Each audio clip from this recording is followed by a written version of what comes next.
እሺ እንደምናላችሁ እንግዲህ ቤታችንን እንቀጥላለን። ባለፈው ባይናሪ ፊዚክስ እና ኳንተም ላይ ውይይት እያደረግን ነበር እና ይሄን ነገር ትንሽ ሀሳብ ሰጥቼ ወደ ላንጉጅ እንሄድና ባይናሪ ፊዚክስ ማለት በአይናችሁ በብረቱ የምታዩት ማለት ነው። በቃ የሚታየውን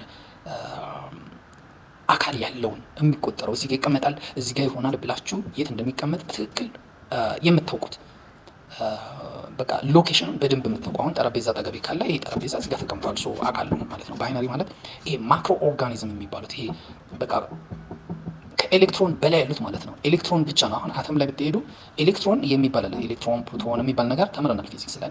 ከኤሌክትሮን በላይ ያሉትን በቃ አተም ለምሳሌ በኮምፓውንድም ደረጃ ሊሆን ይችላል ወደ ላይ በሄደ ቁጥር እንደ ፓርቲክል ነው የሚቆጠረው ወይንም እንደ ማተር ነው የሚቆጠረው ማለት ነው። ማተር ነው።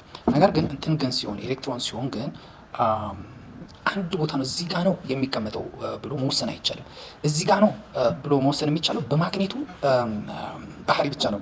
በሚለካበት ማግኔት ባህሪ ለምሳሌ አፕም ዳውን ሊሆን ይችላል። አፕ ሲሆን ማግኔቱ ነው የሚወስነው የቱ ጋር እንዳለ፣ ዳውን ሲሆን ማግኔቱ ነው፣ ሌፍትም ከሆነ ማግኔቱን ወደ ስታስተኙት ማለት ነው እንጂ የቱ ጋር እንደሚቀመጥ አይታወቅም። ለምሳሌ ያክል አንድ ሲደመር ይሄ ልክ 0 ማለት ነው። አንድ ሲደመር አንድ አለ 0 የጠፋ ነው። አንድ አለ ሌላ 0 ሶ ኦን ኤንድ ኦፍ ማለት ነው። አንድ መደመር የሚባለው ማለት ላይ ለምሳሌ አንድ ሲደመር አንድ በቃ እንዲህ እየቆጠራችሁ የምታስቀምጡት ከሆነ እሱ ምን ይባላል?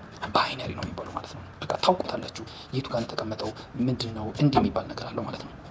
ኳንተም ላይ ከሆነ ኤሌክትሮኖች ከሆኑ ማለት ኤሌክትሮን ማለት ነው። አሁን እኛ ኬሚስትሪ ላይ ስንማር በሼል ልክ እንደ እንትኖች እንደ ፕላኔቶች የሚሽከረከር ነበር የሚመስልን።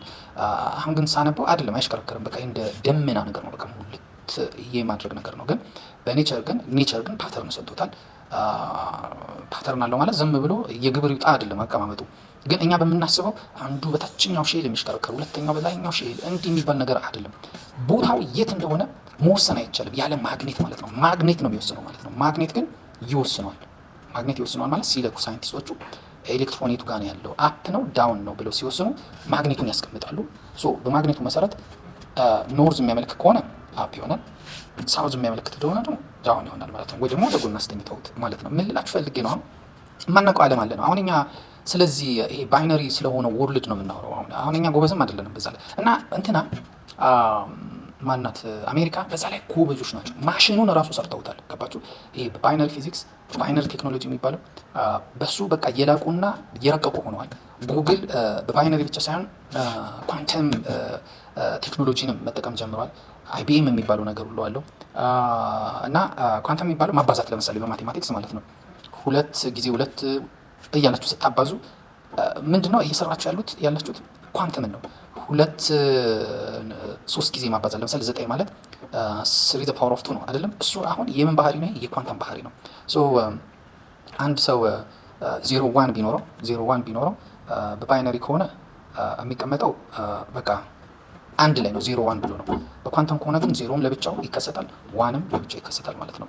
ወይ ደግሞ በአጭር ቋንቋ ነገርን ካላችሁ በባይነሪ ማለት ማቴሪያሎችን በመጠቀም ወርቅ መስራት ቢፈልግ በቃ ማለት እንትን ኤሌመንቶቹን በማስተካከል ወርቅ ተሰርቶ ተቆፍሮ ነው የሚወጣው። ኖ ሲንቴቲክ የሆነ ነገር መስራት አለብን ብለው ቢያስቡ በባይነሪ ከሆነ መስራት የሚችሉት ወርቅን ብቻ ነው። ከወርቅ ውጭ ሌላ ነገር መስራት አይችሉም። በኳንተም ከሆነ ግን ሌላም ለምሳሌ ወርቅንም ሊሰሩ ይችላሉ፣ እርሳስንም ሊሰሩ ይችላሉ። ሌላም ኤሌመንት ይከሰታል ማለት ነው። ሶ የመከሰት እድል ሳይሆን በአንድ ጊዜ ከአንድ ነገር በላይ እንዲከሰት ማድረግ ነው። እንትኑ ገብቶኛል እና ለዚህ ቦርድ ያስፈልጋል በነገራችን ላይ ለመናገር ሁሉ እና በጣም ገብቶኛል ይሄ ነገር እና በዚህ ነገር ላይ አሁን እንትና አሜሪካ በጣም ሄዳለች ያልኳቸው ባለፈው በባይነሪ ነው እና በሚገርም ሁኔታ ደግሞ ወደ ዲጂታል እንትን ሚዲያም ራሱ እንደዚህ የምንጠቀምበት ቲክቶክ የሚሆን እንደነ ጉግል ምናምን ወደዛ አስገብተውታል። የላቁና የረቀቁ ሆነዋል በዓለም ላይ። ይሄ ባይነሪን በዛ ቴክኖሎጂ የረቀቁት አሜሪካኖች ዲዛይኑ እና እውቀቱም ያላቸው እነሱ ናቸው። ግን ፋብሪካቸው በደንብ ያለው ታይዋን ናት። የአሜሪካን ይሄንን የባይነሪ ቴክኖሎጂን በመስራት አንደኛ ቻይናና አሜሪካ በጣም የሚጣሉት በዚህ ነው። አንዱ ታይዋንን መያዝ ቴክኖሎጂውን መያዝ ነው። ማሽኑን ነቃቅለው ይወስዱታል አሜሪካኖች። ግን ቻይናዎች የሚያተርፉት የሰው ኃይል ነው። እነሱን ከያዝን ይሄንን ሲሰሩ የነበሩ እውቀቶችን ምኖችን እንይዛለን። እንትኖች በባይነሪ ፊዚክስ ቴክኖሎጂ እንትና አሜሪካ 2 እና 3 ናኖሜትር የሚባለው ደረጃ ደርሳለች። እንትና ግን ቻይና ግን 7 ላይ ናት። እሱንም የደረሰችው በቅርብ ነው። ግን አሜሪካ በዚህም ትፈራታለች። የቻይና ትልቅነት ምንድን ነው? ይሄ ሬር እርዝ የሚባሉት ማለት ነው። እነዚህን ቺፕሶችን ለመስራት ምናምን የሚያገለግሉት እንትኖች በብዛት አላ። ሁለተኛ ደግሞ ከ80 እስከ 90% የሚሆነውን አጣርታ ለመላው ዓለም የምታከፋፍለው ማለት ቻይና ናት። ቴክኖሎጂ ያላት አሜሪካ ስለሌላት አይደለም። ብክለትን ያስከትላል፣ አካባቢን በጣም ይበክላል ብላ ስላሰበች እሷ አታመርትም ወይም እሱን አታጣራም። ለቻይና ነው የሰጠችው። ሶ እያንዳንዱ ቺፕስ የሚሰራበት ማቴሪያል ይሄ ኤሌመንቱ ምኑ የምታመጣው ከየት ነው? ከቻይና ነው ማለት ነው። ለዛም መሰለኝ ከቻይና በጣም በቅርበት ስለሆነች ታይዋን እዛው ያሳርፋሉ። ከዛ በኋላ የተሰራ ፕሮዳክቱ ወደዚህ ይመጣሉ። ለዚህ ሁሉ ደግሞ የሚገራርሙት ይሄ ከዛ ጋር የተያዘ ነዳጅ ነገር ያስፈልጋል። ምን ያስፈልጋል? ዝም ብሎ አይደለም። ማቴሪያሎቹ ሪሶርሱ ደግሞ ከመሬት የሚወጣው ነገር ደግሞ በብዛት አላት የምትባለው ራሻ ናት። አሁን ራሻ መሬት በመያዝ ላይ ዩክሬንን ልትወር እንግዲህ እየወረረች ነው። ምንድን ነው ሀሳባ? መጀመሪያ ማቴሪያሉን መያዝ አለብኝ ብለህ ነው። ሪሶርሱን ትይዛለች።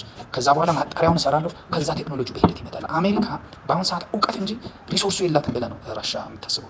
የራሻ እንትን ገና 90 እና 95 አካባቢ ነው ያለው እና 95 ናኖሜትር ነው የሚባለው። ናኖሜትር ነው ያ ማለት በጣም ያረጀ ልክ ይሄ ዲስኮ ምናምን ብለን የምንቆጥርበት ሰዓት አይነት የሚሰራበት ነው። በጣም ይሄ ባትሪ ምናምን ይሄ 2 ምናምን ከሆነ በጣም ኮምፕሌክስ የሆነ ቴክኖሎጂ ነው ማለት ነው።